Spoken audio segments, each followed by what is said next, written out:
antes de eso quería, porque estaba viendo uno de los mensajes de la gente reclamándonos que ayer no dejábamos que el invitado se expresara. Lo que ocurre es que evidentemente aquí le queremos dar la libertad de decir lo que deseen a todos quienes nos visitan, pero existen reglas, existen normas que tenemos que hacer cumplir.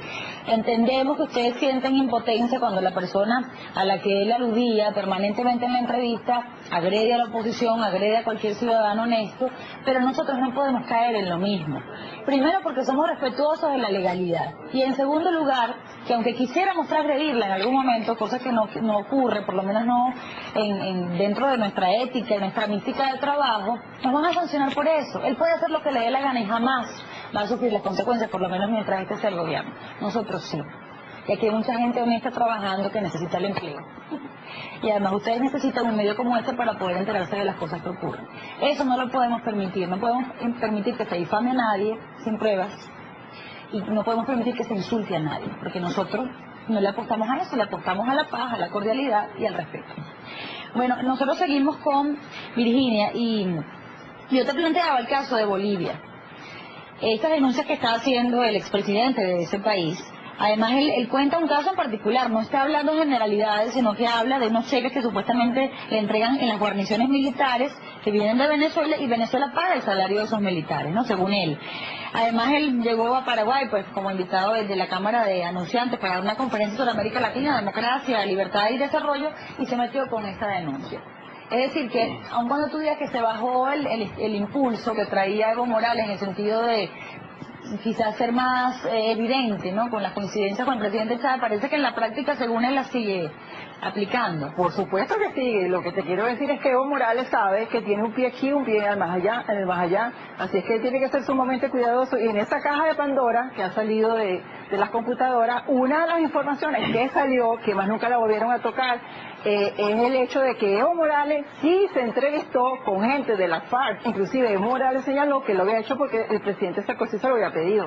Al parecer, las malas lenguas dicen que Evo Morales, en la cumbre de Río, donde el gran ausente fue Lula, que siempre está de buenas con Dios y con el diablo, le pidió a Uribe que por favor no lo mencionara y que él no se volviera a meter en ese problema. Y este caso no solamente lo vemos en Bolivia, la situación de Perú, por ejemplo, la denuncia gravísima de parte del gobierno de Perú, primero con las casas del Alba cuando el Perú no tiene nada que ver con las casas del Alba, porque no ha aceptado ningún convenio de parte del gobierno de Venezuela. Y en segundo lugar, con esta coordinadora bolivariana, donde se está entrenando aparentemente gente para agredir o por lo menos para arremeter en contra del gobierno de Perú. Además que eso no es ninguna novedad. El caso de Lucio Gutiérrez lo viví personalmente yo siendo embajadora.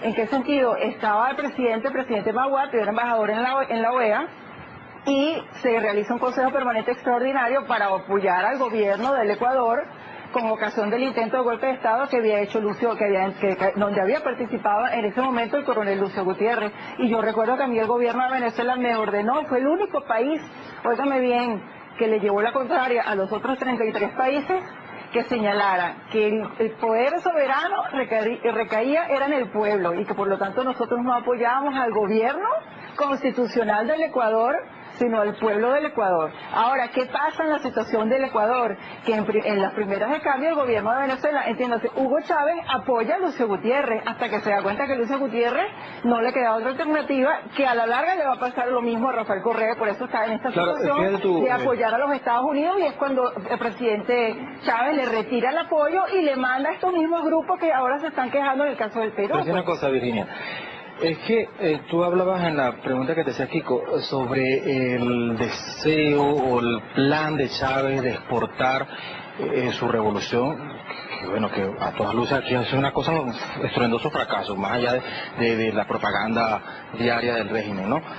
Pero uno siente que estos países lo que hacen es aprovechar de cierto modo esa chequera dadivosa de Hugo Rafael. Por ejemplo, ahí está comprando ahora melones de hondureños que tienen salmonela, según ha dicho el Departamento de Agricultura de los Estados Unidos, y él dice, no, tráeme para acá, en un intento de ganar indulgencia, de tener alianzas sobre la base del dinero, sobre comprar conciencia, pero los pueblos realmente están muy críticos ante esta situación y allí en Colombia hay una sociedad de pie, en Ecuador hay sectores, amplios sectores de la población que están muy en desacuerdo con estas situaciones que se han dado y que a lo mejor por un tema de nacionalismo no lo discuten, pero que uno tiene conocimiento, que tiene contactos, periodistas, amistades, dueños de medios que lo comentan. Entonces, ¿tú crees que realmente este proyecto, esta cosa que llaman Revolución Bolivariana realmente sea una cosa que se puede exportar y que en el futuro aquí pues tendremos una gran Colombia?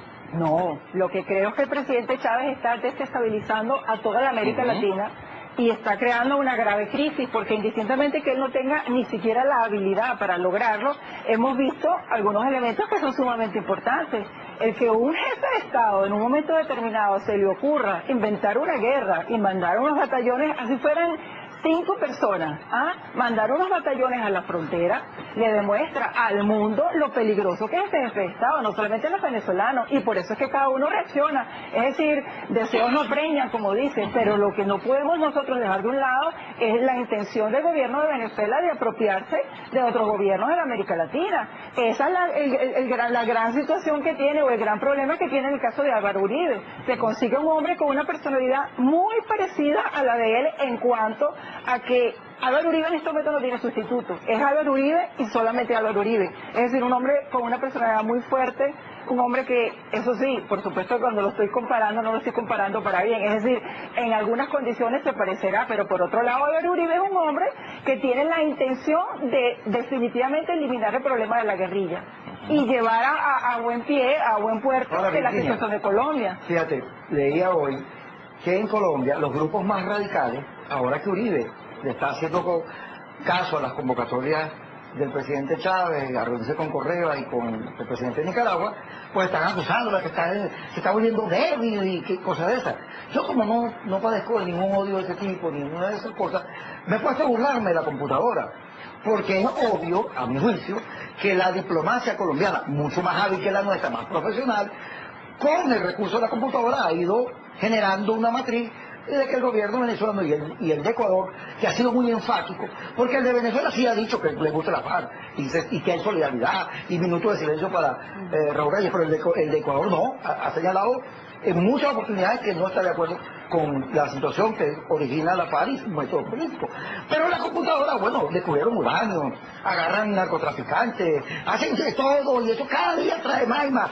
Yo no quería que eso sea mentira, porque es posible que a la computadora le hayan agregado cosas de largo expediente que tanto los americanos como el gobierno de Colombia tienen sobre la situación con la FARC en Venezuela. Segurito que es así. Pero es obvio que la computadora es una gran arma política, es una arma mediática. Eso me lo van a responder cuando regresemos. Ya vamos a estar con ustedes aquí en su programa Buenas Noches. El periódico está lo de la computadora. Yo me referí al tema de la computadora y lo aclaro una vez más. Yo no digo que lo que está dicho ahí es mentira. Yo lo que digo es que eso es un arma política y es un goteo permanente. Todos los días la computadora va sacando información que acorrala al gobierno venezolano y al ecuatoriano en cuanto a su relación con la FARC. Pero lo triste de eso es que siendo un arma política diseñada en la Cancillería colombiana, estrategia, la Cancillería venezolana, muy inmadura por cierto, no le responde a esa estrategia diplomática con una propuesta estratégica. Por el contrario, más bien pareciera que hay un complejo de culpa. Chávez habla de la computadora como con miedo, como sin mucha seguridad. Entonces uno dice, caramba, como que el que se pique porque ahí come.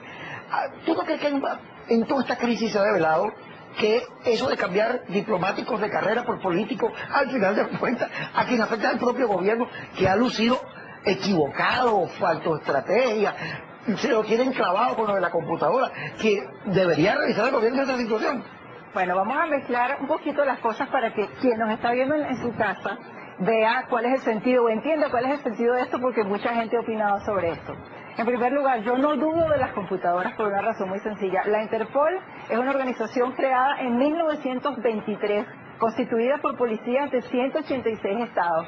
Es decir, ahí no es Colombia que está investigando unas computadoras.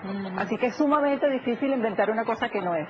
En primer lugar. En segundo lugar, bueno, mira, habría que ser bien ingenuos, amigos, para venir a creer que el señor Rafael Correa no está vinculado con la FARC. Eso era un campamento permanente que actuaba como si fuera el Palacio de Miraflores. Es decir, allí había salones para masajes salones para televisión con televisores de esas pantalla plana, 15 departamentos distintos para la gente, había unos señores mexicanos, había unas fotos con unas chilenas que fueron, es decir, eso era una situación que estaba allí desde hace muchísimo tiempo. De hecho, los gobiernos anteriores de Ecuador han tenido problemas con la FARC desde el